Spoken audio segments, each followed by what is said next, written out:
While mental health issues such as anxiety and depression are common among Namibians from all walks of life, including children and young adults, there are still many unspoken myths and misconceptions regarding it, often to the detriment of sufferers.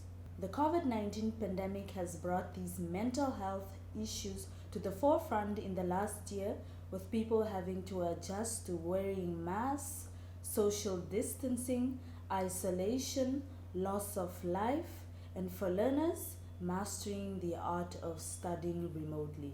The MICT Erongo Regional Office would like to invite you all to join us on this short information sharing session geared towards educating our learners on issues of their mental health and arming them with the necessary tools to cope with them. Good day. My name is Audrey Geis. I am currently the Acting Chief Social Worker for Erongo Region for the Ministry of Health and Social Services. And as a social worker, what I do is counseling,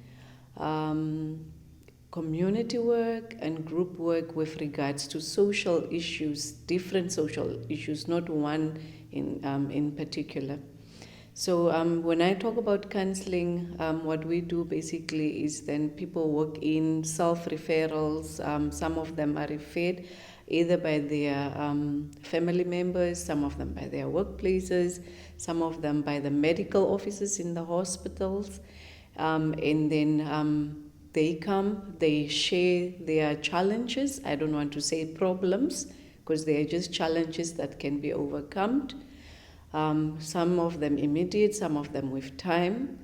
It's all a choice of the individual and then the ability the person has. So mental health versus mental illness. Mental health basically is the healthy functioning of a human being with regards to in their thoughts, the way they think, the way they feel, the way they act, in their day-to-day life circumstances. So then if we look at mental illnesses then when the normal functioning of a human being has stopped, and then I am no longer thinking right, my feelings are no longer natural or right the way it's supposed to be as is expected in society and as defined by psychologists, persons who have done the study on human behavior. And then also when my day-to-day functioning is interrupted. For example, I'm supposed to brush my teeth every day, I'm supposed to take a bath every day, and I stop doing all these things, or before fighting, knowing that maybe let me first talk, than just becoming aggressive and fighting with a person. And then all of a sudden, usually I would talk, but now I'm just fighting every little thing. I'm fighting, sometimes physical fights, and then sometimes it can be conflicts. So basically it's why when those processes, our day-to-day processes of our daily living gets interrupted, so to say, by behaviors that are abnormal to us or that are outside our normal functioning. Learners today, especially in the Erongo region, since I'm in the Erongo, I would speak mostly about the Erongo. Most of the most common mental health aspects that are affecting our learners would be depression, which are caused by a lot of factors that we'll get into. And then with depression, it affects how they function at school, it affects how they interact with their peers, it affects how they interact with their families at home, and then eventually it affects them functioning as individuals within society if it's to the extreme. So the causes of depression, or would explain what is depression then. So to say that depression is a state of being where a person no longer has the desire to let's say wake up in the morning, or the basics of just getting out of bed, does not feel like going to school. When they are at school, they are not in the mood of constantly in the mood of sitting in classrooms and so forth. So we shouldn't confuse depression with, there's a temporary state of mind where you just feel irritated or you just feel off for the day. And then there's a difference between constantly for a certain specific period of time feeling like that. So if I feel maybe like once in a month or once in this much time that today I'm tired, I don't want to go to school, it doesn't necessarily mean I'm depressed. And then we also cannot just rule it out depending on before I said it, how long have I been feeling like that also. So that is basically in a nutshell, in a simplest way I would define depression. It's something that interferes with our normal functioning. And then the causes then of depression for our learners many a times is one of the most common factors today, social media. Also the self-esteem aspect that is out there, because we end up being on social media comparing ourselves to what others look like. We have certain expectations about the type of image we would want to have. I want to look like Beyonce, or I want to look like this other girl, and I don't look like that. I don't have those features. So this can cause me to end up being depressed, because now I'm unhappy with myself. I'm not satisfied with who I am. I don't accept myself the way I am. And then this can then lead to me just not being in the mood for life further anymore. The other aspect then the other causes then can also be domestic violence issues. Sometimes if we hear domestic violence, we mostly think about there's violence at home, like physical violence. But it's not always just the physical violence. Sometimes it's the verbal abuse. Sometimes it's just what people say to you, how people treat you, these kind of things without physically harming you. So that can also cause depression among learners. And then for the grade 11s, especially with the new school system, it's the fear of not knowing what's coming tomorrow. Fear of feeling that am I really prepared enough, since last year with COVID-19 passed the way it did, and not feeling that we are equipped enough for us to be ready by the end of the year with all the academic knowledge that we need to do the final exam. So that can also lead to depression, whereby that constant fear, being worried about what is coming of your future. Will grade 11 be my last grade, or will I manage to push it through to have the required minimum requirements in order for me to pass through to the next grade, which is grade 12, especially if I want to pursue careers that are more professional, less, technical. Then this kind of worries then can also lead to depression for the young persons. And then it affects a lot of other factors, so to say. So in a nutshell, then depression would then be, if we would summarize it, it can be one small thing that can actually sort of have a ripple effect on the rest of your life circumstances, because we are not just myself in isolation, but then it's me in a family setup, me in a friendship circle, me in a school setup, myself with myself as well. So this is how then a lot of other factors that is related to me can be affected, that can lead to me feeling like hopeless, feeling worthless, feeling useless, feeling that I can't cope, it's too much, overwhelmed by things and so. Affected the learners would be then, I'm at home, I'm supposed to be finishing my school for this year, or I'm supposed to do my external exam this year. And then being at home, am I learning enough? The worry, it caused worry. And then besides being worried, the fear of Will I get infected while I'm maybe attending school, with the new system of maybe 2 days in a week? What if my teachers get sick? There's this constant worry about either classmates falling sick, me myself falling sick as a learner. And then this worry eventually can lead to anxiety. Because anxiety is when you start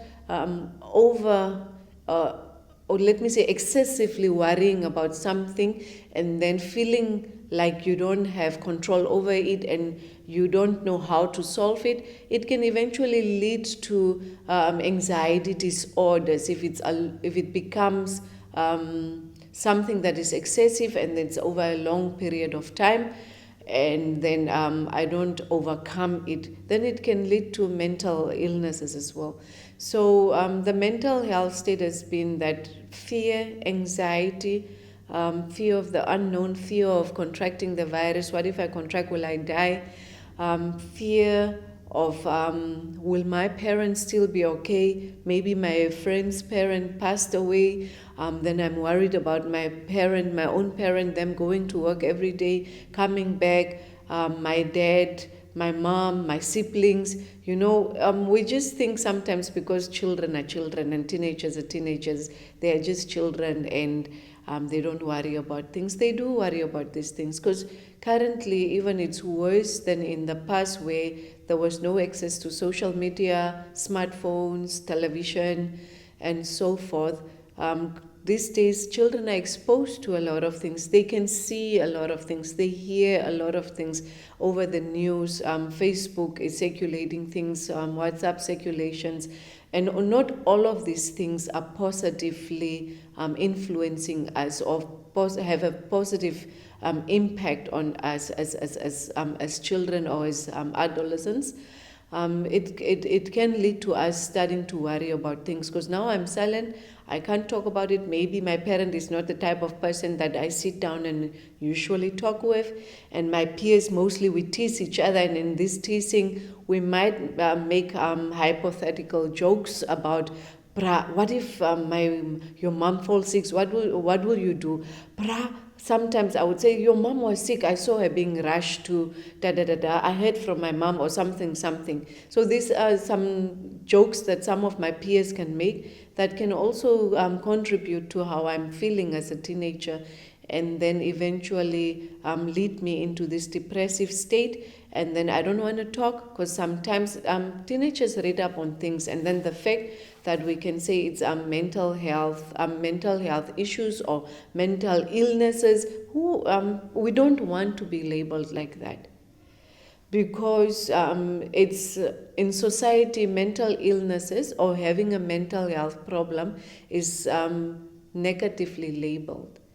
We won't label a medical condition negatively compared to how we would label a mental condition. So I just wanted to say that on that note for teenagers,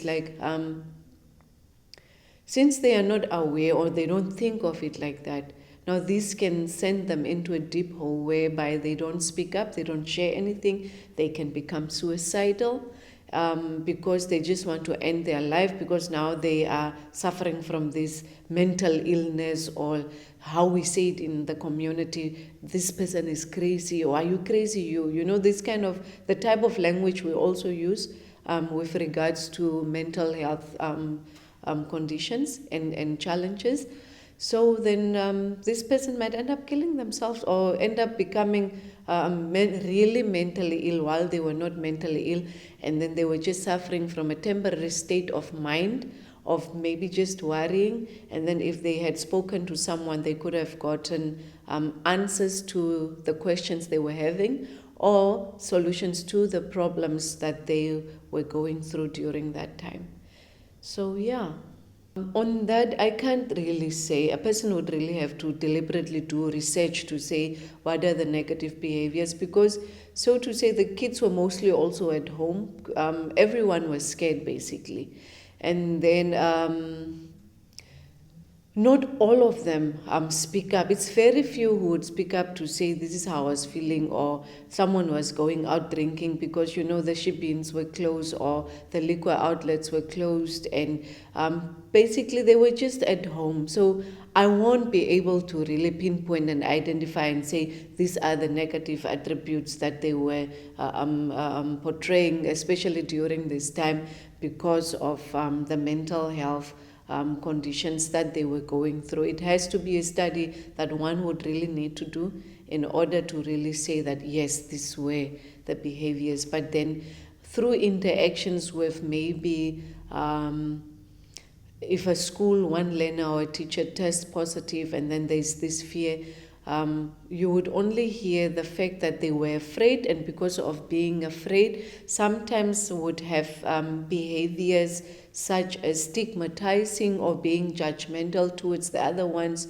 because they're just afraid of this person, or they're afraid of the current circumstances that they find themselves in. That would maybe be the only negative thing that I would really label to say that as a negative behavior that was coming from anxiety, the point of anxiety, of point of being afraid of the virus or the pandemic, and then judging the other one, rejecting the other one. So those rejection, stigmatizing, those are the only ones that I would really label, but it also not that much, but stigma was really one of the ones that was standing out because of fear. Okay. You know what? I touched on, I spoke about the physical health, the medical condition now, the body's physical health. So we tend to forget that the brain is also part of this body. So just as much the rest of the organs or the parts of the body can develop illnesses or can fall ill, so to say, the medical conditions now with the physical medical conditions, so can the mind also develop, the brain also develop some sort of condition. Some of them can be permanent, some of them can be temporary. Some of them permanent because of genetical or biological makeup. Some of them temporary because of the situation that I found myself in. For example, loss of something or someone. If I lose my parent or lose my relative or a very close relative or colleague, that can sometimes create depression or create negative attitude towards life, which can be a temporarily that we are acting out of our normal way of living, but then it's just for a certain period of time of maybe denial and so on. So I wanted us to accept that the mind also can develop mental illnesses, just like the body develops illnesses.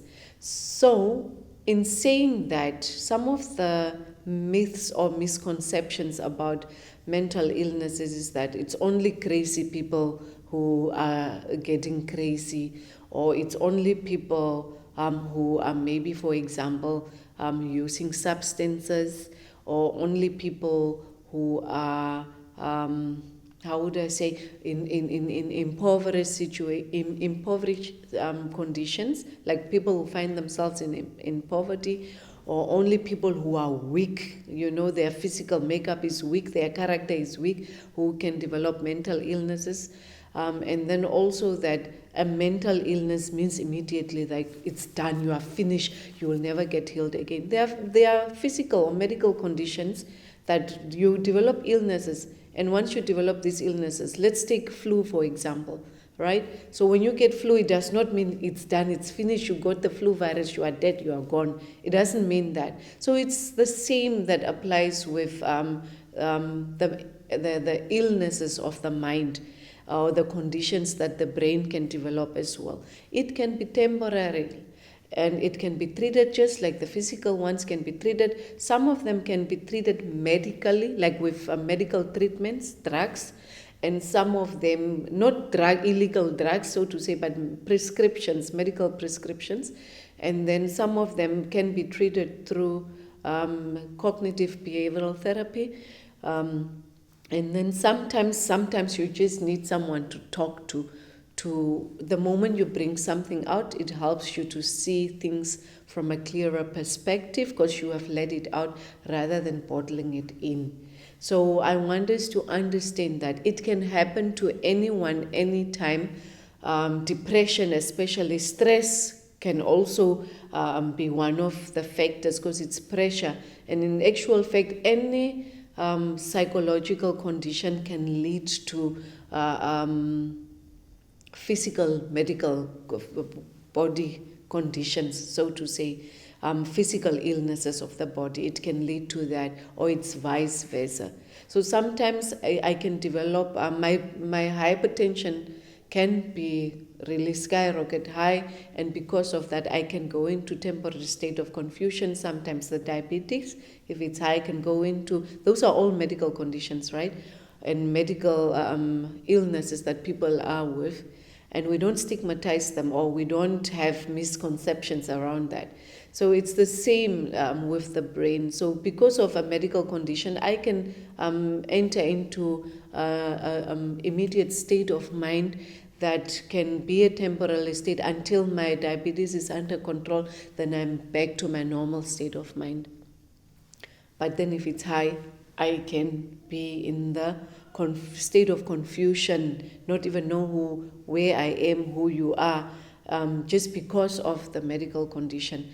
Just like that, also a traumatic event or a shockful event or something that is horrific to me can also cause me to be in that state. And then until I've accepted this thing that has transpired, whether it's someone dying or someone getting killed in front of me, until I've accepted that, dealt with it, then I can be back to my normal state of mind. So I just wanted to bring it across like that. I'm looking at the misconceptions that are there. And then just not to say that it's not only the physical illnesses, but anyone with any type, any circumstance can enter either a temporary state of mental condition, or some of them can have long-term effects on us. Okay. Basically what learners can do, and any other person who might be watching, is that firstly, be aware of yourself. Like, know yourself, know your body, and then understand what your strengths and weaknesses are. First and foremost, very important, because sometimes we want to start with other things external to our internal self, and then if the internal self is not in place and we are not aware of ourselves, we don't know ourselves, then the external ones will not have an impact on how we want to really promote good mental health state with ourselves. So it's know ourselves, be aware of our ailments, our physical makeup, and know our weaknesses and strengths, and then know, become aware of what is it that you are feeling when you go through various situations in your life, and then how do you want to address it. So you also need to have this conversation with yourself. Okay, so this has happened. What do I want to happen from here forth now?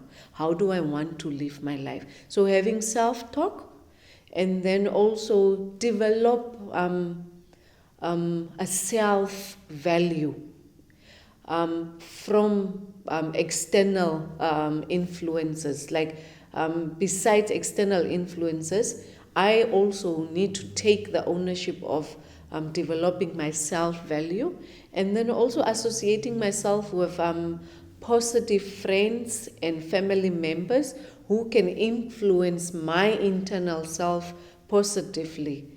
You understand, for me to be able to lift myself up when I'm down. So just be able to be aware of all the aspects of your life. Be aware of your thoughts, be aware of your feelings, your spiritual state. Where are you? What is the higher power you believe in? Where do you get your positive energy from? Where do you go? Recharge yourself.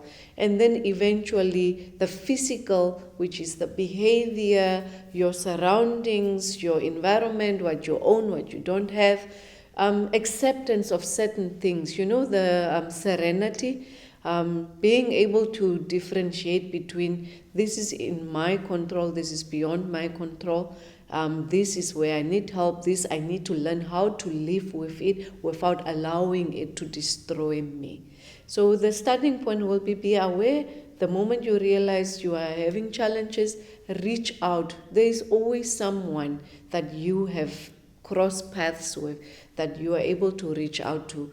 If you can't reach out to a social worker, because it's not always everyone who's comfortable going to a social worker, because topic for another day, sometimes there's also this stigma attached to going for counseling, be it with a psychologist or be it with a social worker in society, that it's weak people who do that, or it's people who are crazy, or only HIV positive people do that. So sometimes because of this, we might have the reservations of freely standing up and looking for help with the professionals like psychologists and social workers.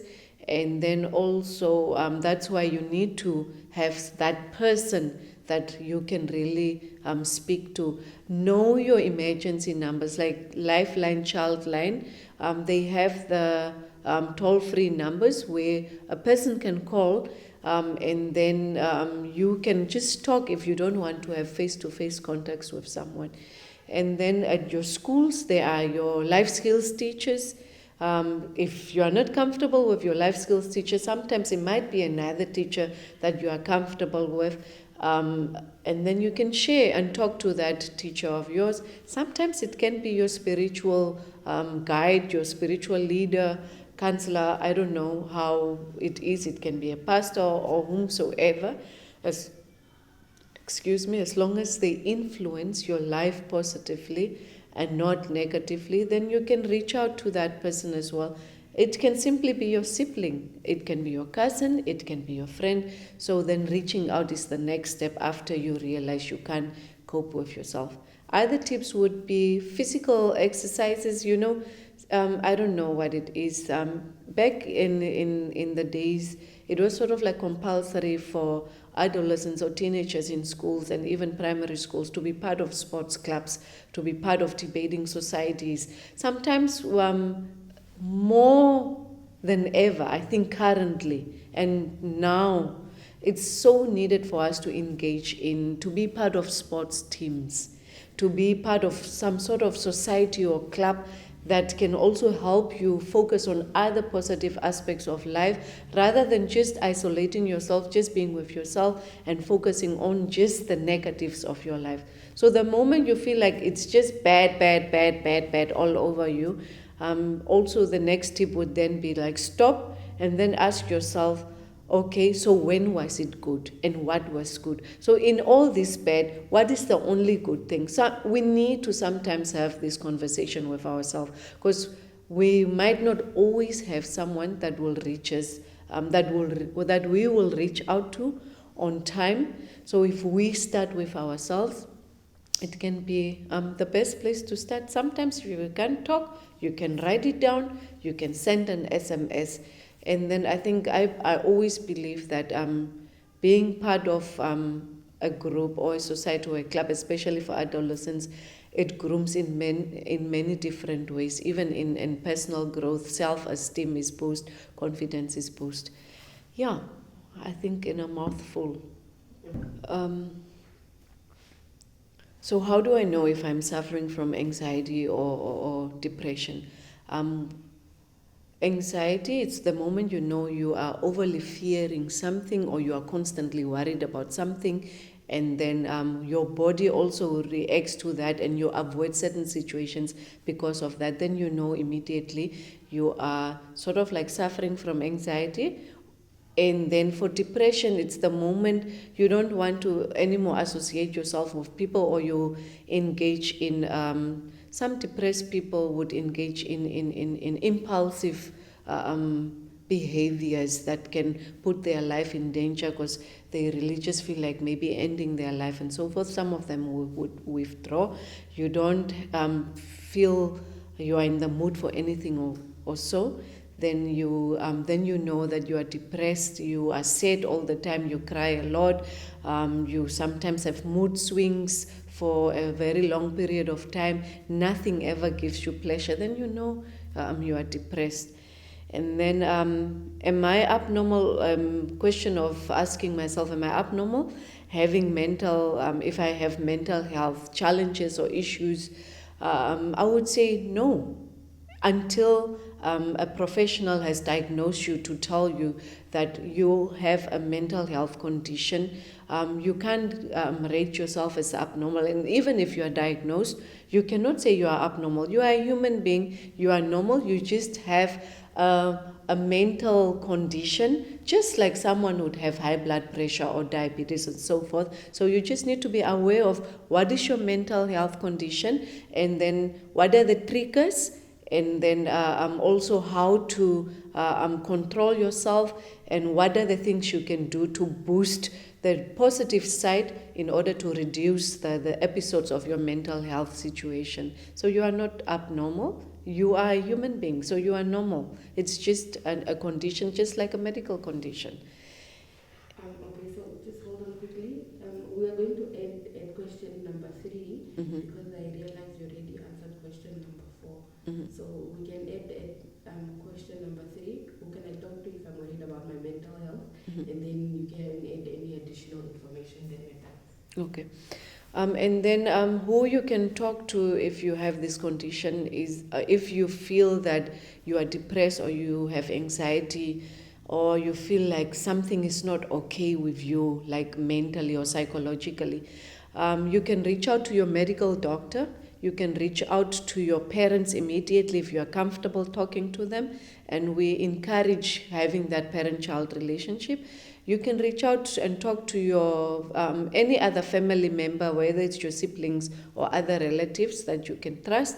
You can talk to your spiritual leader. If you are in a church, for example, you can talk to a pastor and so on. And then you can talk to the life skills teachers. You can talk to a next door neighbor. You can talk to the social workers. You can talk to, we have health assistant workers in our ministry who also do basic counseling. And we have civil society organizations like SFH, NAPA, and them. You can speak to any of the persons at one of those civil society organizations. You can call the Lifeline Childline hotline, and then you can also reach out to psychologists by yourself, depending on how you are feeling at that point of time. So yes, there are various people. Sometimes we have partners, so we can also talk to our partners.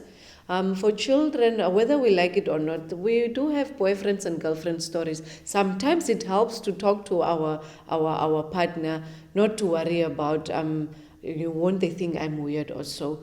So just wanted to, one of the tips we would give, we hardly give, is that, but then this is the most important person for an adolescent or a teenager, especially if they are already dating.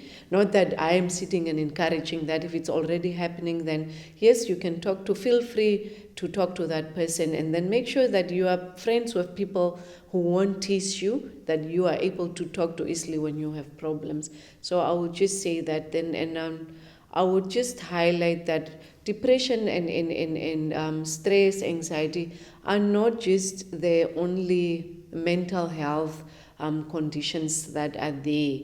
And then it's not always also that they are conditions. Naturally, as human beings, we are created to worry about things, because only from worrying, it's how we make changes to it. The only part where it becomes okay now to the point of it's now a psychological problem is when it's excessive and then it starts interfering with your normal functioning. I really wanted to highlight that even depression can be a positive thing depending on what it is that causes this depression, and then what can you do to overcome this, because sometimes depression can also signal that you need to make some changes in your life. And if you don't do the changes that you do, then you can really go to the point of, because your situation is not changing, you becoming permanently living with a mental health condition.